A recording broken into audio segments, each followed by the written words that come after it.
It's all new with Season 2, Motivational Monday, the show that guarantees you the motivation you need to thrive throughout the week. I started coaching and mentoring them and telling what the future might look like for a woman in Africa. And from that, I realized that this was an incredible opportunity, that these girls were from very remote areas in Africa that have grown up in a mud hut. And simply giving them a scholarship to go to university wasn't going to be enough. Wake up! It's a beautiful morning and time to ignite the greatness within you. This is the Motivational Monday podcast. And here's your host, Abigail Autry. If you've been successful before, the likelihood is you'll be successful again. Find a way to give back whatever it is that you've accumulated in a lifetime. There really is nothing more fulfilling. Every Monday morning, my goal is to bring you an array of motivating and inspiring coaches, authors, keynote speakers, entrepreneurs, and fitness gurus to share their perspectives on motivation to awaken the sleepy giant within you. Plus, you get a taste of their secret sauce on success habits, ninja tips on staying healthy as well as happy, and personal insights as to how they transformed failures. Guess what? Into fortunes, equipping you with the power tools to make those powerful moves. Welcome to this week's Motivational Monday, the show that guarantees you the motivation you need to thrive throughout the week. Lotte Davis, the CEO and founder of One Girl Can, and the co-founder of AG Hair, a renowned beauty brand which began from the basement of Lotte and her husband John's home, today has become a multi-million-dollar hairline. Raised in South Africa during the emerging apartheid, Lotte recalls witnessing the atrocities caused by the racial divide that has swept across the nation at that time. However, this was the seed planted that soon would become the catalyst to compel Lotte to do more than casually send in a check, but to roll up her sleeves and lean in. In 2008, Lotte got to work by building schools for girls in some of the most poorest and rural regions in Africa. Today, One Girl Can, an international NGO, has provided 400 scholarships, developed 9 school partnerships and collaborations, and inspired thousands of girls through their mentoring program. Lotte is here to share her story of how everybody can. Lotte, it's wonderful, super wonderful to have you here on the show. Thank you. It's my pleasure. Now, there is so much meat and bones to your story that I want to circle right back to 2008 when you received the intuitive call, the call that now is the time to do something, start something.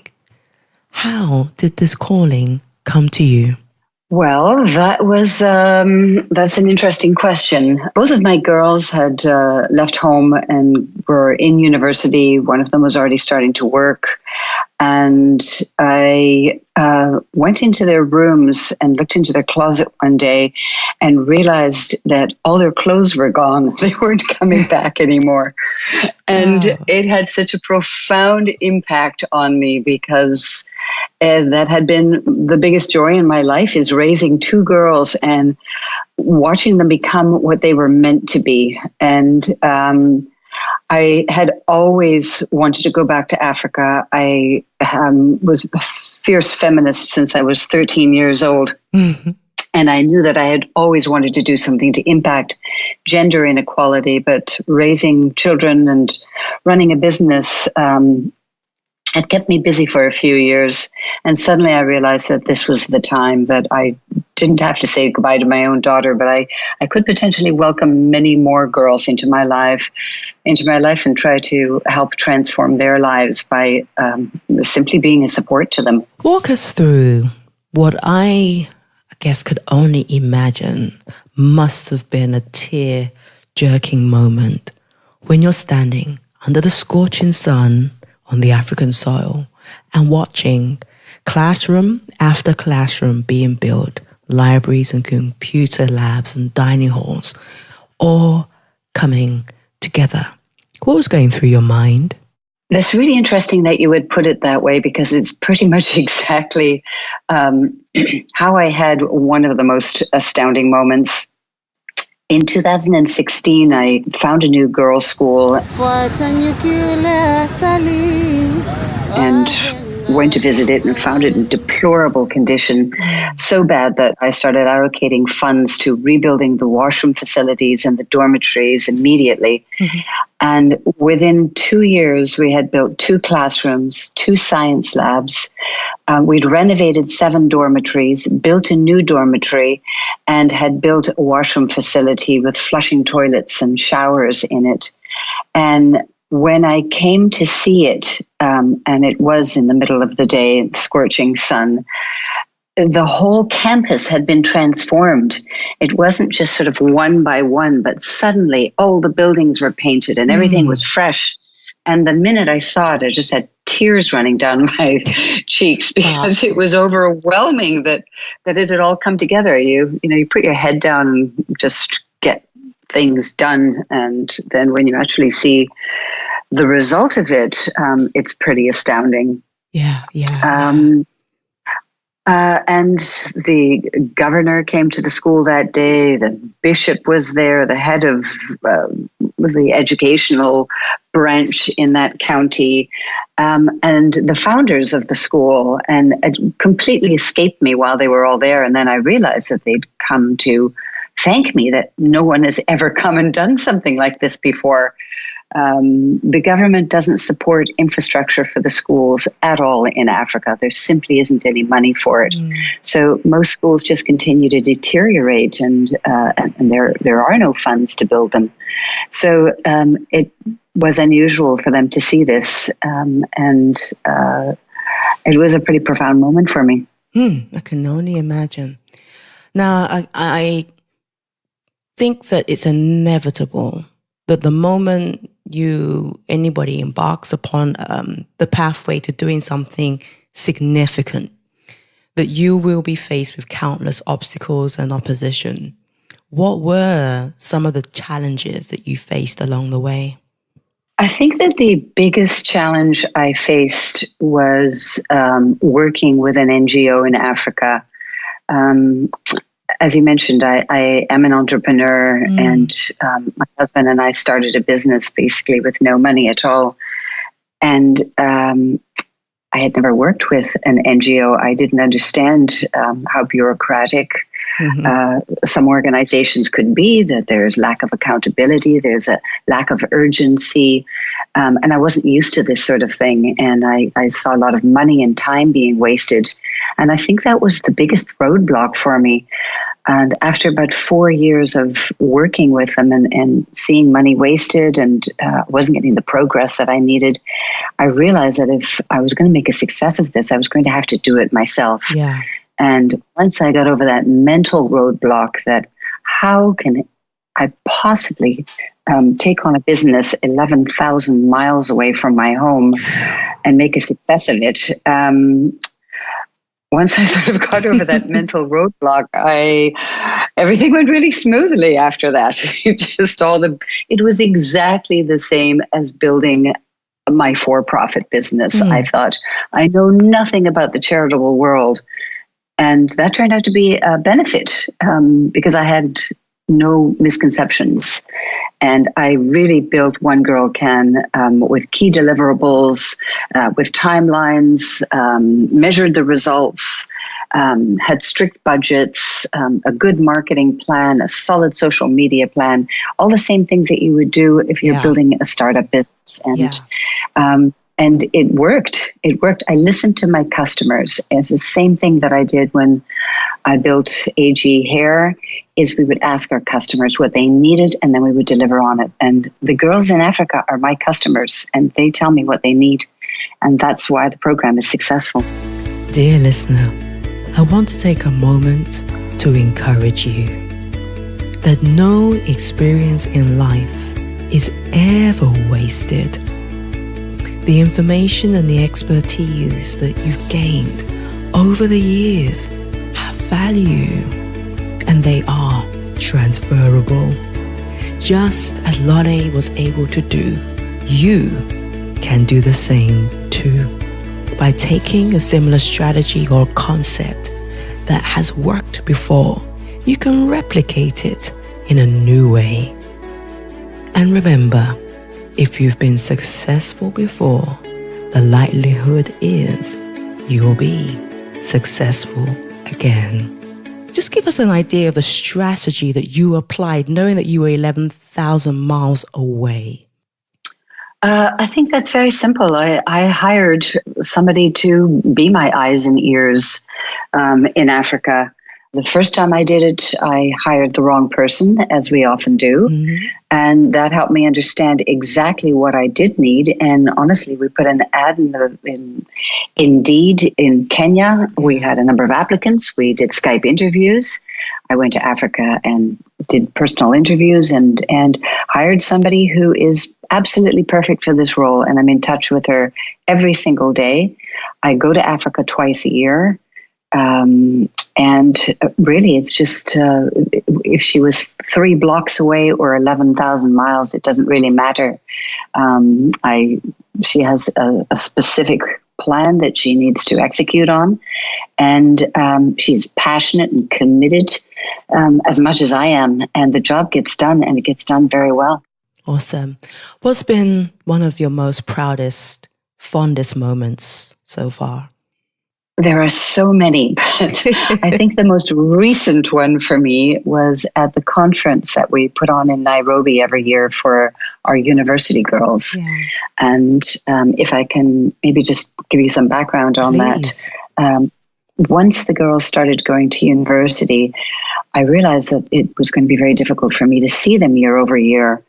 So I organized a conference for the first 15 girls in 2015. And they came together for 2.5 days in a hotel, a very small hotel on the coast. And I started coaching and mentoring them and telling them what the future might look like for a woman in Africa. Mm-hmm. And from that, I realized that this was an incredible opportunity, that these girls were from very remote areas in Africa that have grown up in a mud hut, and simply giving them a scholarship to go to university wasn't going to be enough. Right. They needed shortcuts. They needed to become more sophisticated. They needed to understand how to get a job. Mm. So the first year it was easy because the girls were all in one university. The second year we offered 15 more scholarships. So we now had 30 girls, and they were all over Kenya. And these girls had never eaten in a restaurant before. They had never been to a hotel. They had never flown on an airplane. Mm. And in order to get them to Nairobi, I needed to get them on a plane or get them on a bus if there were shorter distances. So that year we had 30 girls come into Nairobi.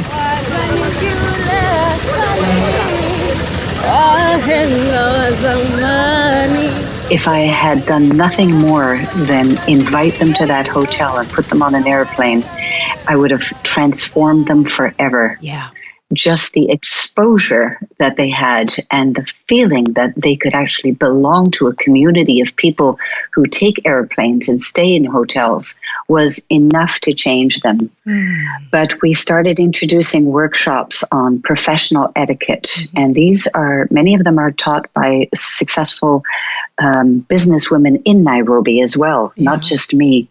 Yeah. How to show up for a job interview, how to shake hands, how to make eye contact, how to dress, how to write a resume and cover letter, how to do a budget, how to build a network, confidence building, first year on campus, what gets in the way, just a litany of workshops that are growing year after year.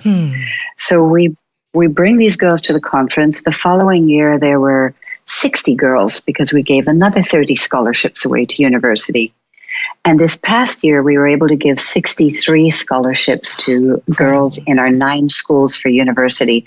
So I had 112 girls at the conference this year. And this is where my proudest moment comes into play. Course. Standing in front of 112 girls, and their eyes are like saucers. They're taking in every single word we're telling them because they know that this is a game changer for them. Yeah. And in my closing speech where I told them how proud I was of them, I couldn't even get the last sentence out. I was in tears looking at these girls who had become so confident and strong. And some of them had been at the conference for 3 years in a row. They knew how to use elevators. They knew how to use flushing toilets now. And they felt good about themselves. And by the time the conference was over, they had all these tools that would equip them for getting a job and for entering the workforce and feeling that they belonged there. And that was an incredibly proud moment for me to realize that we were able to impart that information. The power of transformation.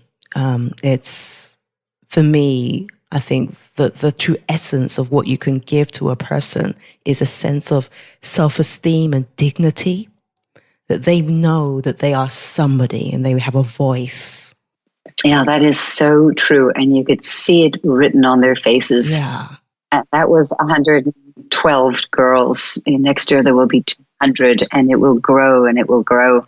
I can only imagine the sort of like synergy in the room, the sense of anticipation. And, I think it's priceless.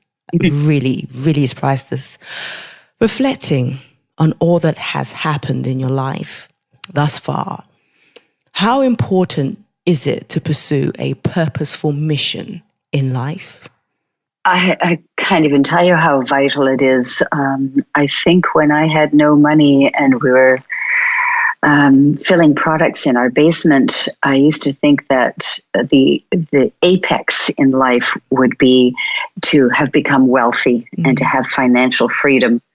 And then when you get there, you realize that that isn't it at all. It wasn't making the money that was so satisfying. It was the giving away of the money that was far more satisfying.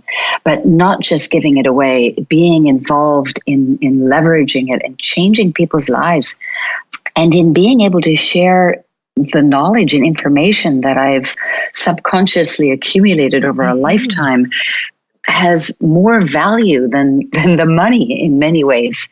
Just buying a scholarship for a girl isn't enough, but teaching her and giving her your confidence and putting your arms around her and telling her, I did this and it wasn't easy, but you can do it too. And here are some shortcuts. That is more satisfying than anything you can do in your life. You're speaking my language, I tell you. You really are. So I get it. It's you're equipping them with life skills. These are skills for life. They will be able to thrive. Yeah.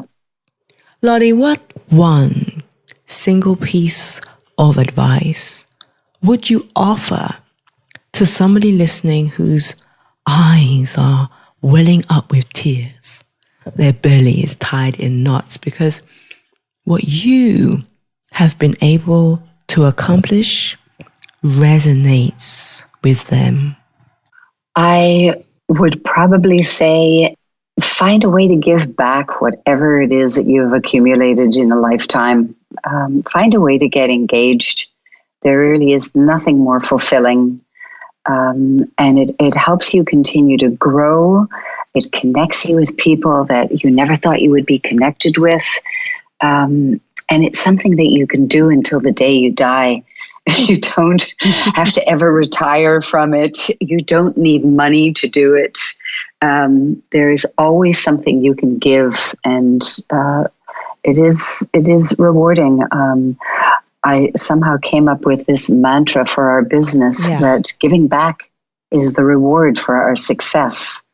And that is what success is about, is to be able to be able to offer someone else the opportunity to achieve even a measure of what you've been able to in your life. And we all have it, no matter what stage we're at. We all have something to give back.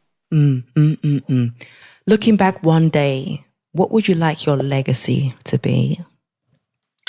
I would like One Girl Can to stand on its own legs without me and be prevalent in countries all over the world. There is no reason that what we've developed can't be replicated exactly in Asia, in South America, in Haiti. This is not something that I want to keep in Kenya and Uganda. This needs to be everywhere. And that is what I want to work on, is globalizing this. What we do is different. There are a lot of organizations that understand the importance of empowering girls because women have the capacity to grow economies and to change the world. And many organizations are focused on education, scholarships, building buildings. Some are even involved in mentoring, but I don't know of any that put all of that together and essentially nurture a girl from the time she starts Form 1 or grade 9 until she earns a living. And we don't let go of her until she's making money, because that is the true measure of gender equality. That is when she is independent. We'll be right back after this.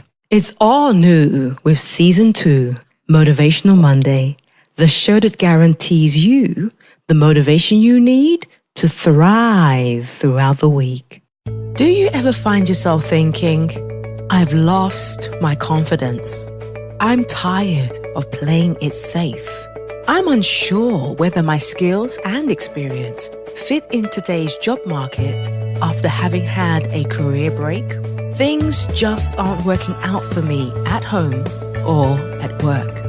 Why not connect with me at abigailottery.com for a free discovery call today and let me reignite the greatness in you. Back on the second half of the show now. In the words of the late Jim Rohn, he says, success leaves clues. Lotte, how do you get motivated in the mornings? I get motivated because of a very long list that needs to get ticked off. I just wake up and am immediately ready to start working on it. Everything I do during my day inspires me, from writing letters to people, to connecting with the girls, to thinking of marketing ideas, meeting new people. Yeah, I'm motivated because I want to make sure that we have thousands and thousands of girls that have this opportunity, not just hundreds.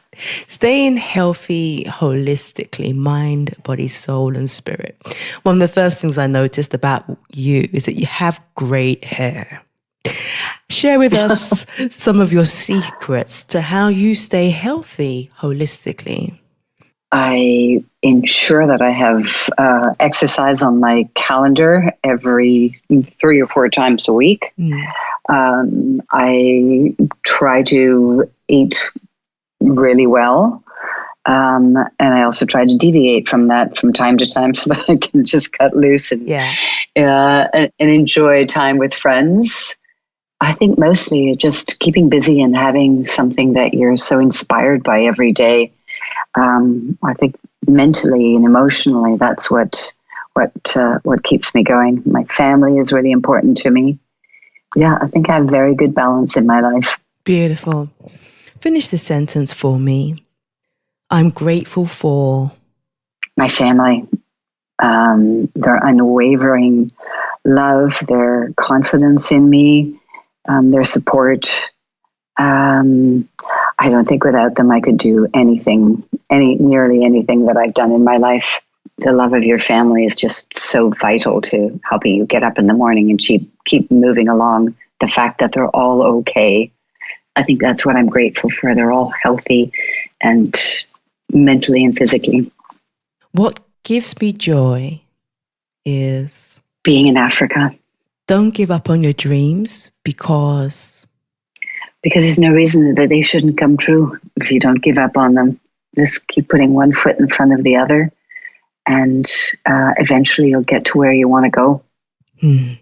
Bringing our conversation to a sad close. For now, what final words would you like to leave our global village with, and how can they connect with you and one girl can? I think I would probably say that it's so important to understand that we are part of the world, and that extends well beyond our own communities, and to understand that we are never going to be whole unless all of us are whole. And women are on the lowest rung of the social ladder. And unless we start supporting them and giving them the opportunity to achieve their potential, to create change in their own world, we are never going to evolve as a global community. So I really encourage everyone to find one girl, one woman that you can take along for that journey, make a difference in one life, globally, locally, to ensure that we get to where we're going, understand the community that we all belong to. I'm afraid that's all we have time for today. But if you go over to abigailotri.com/podcast, you'll be able to check out today's show notes and links so you can click and connect with Lotte. Lotte, what can I say but thank you? Thank you for answering the call. Because you did, thousands of girls now have the access to opportunities they might not have had. Now they effectively know one girl can. I believe you've started a movement. Thank you so much. And thank you for the opportunity. I really appreciate it. And for our global village, just remember this. You can.